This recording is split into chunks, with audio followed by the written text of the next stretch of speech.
Hello guys, চলে আসলাম আরও একটা মিনি ব্লগ নিয়ে। আর আজকে তোমাদের ভাই মুখ ধুয়ে একেবারে রেডি। সকালে উঠেই মা হাতে ধরে দিল এই বাটিটা আর বললো মুরগিগুলোকে খাবার দিতে, নইলে আমিও খাবার পাবো না। এখানে এসে দেখি মুরগিগুলো খাবার দেখে মুচড়া শুরু করে দিচ্ছে, আর আমি ভাবলাম ডিম পেরেছে, বাট পারেনি।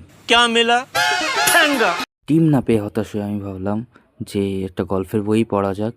এবার ভাবছি যে এই বইটাই নেওয়া যাক, খিদেও পেয়েছে তাই খাই খাই বইটাই নিই। এই বইটাই দারুণ মজাদার গল্প আছে, হাসির, ঠাট্টার। আর কে কে এই হিংসুটে কবিতাটা পড়েছো কমেন্টে জানিও। আর হঠাৎ মনে পড়লো যে প্রজেক্ট দিয়েছে, তাই প্রজেক্টের ছবিটা কমপ্লিট করার জন্য আমি পেন খাতা নিয়ে বসে পড়লাম।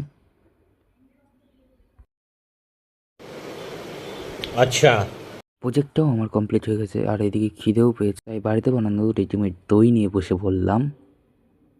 খেয়ে দেখি যে দইটা কেমন হয়েছে।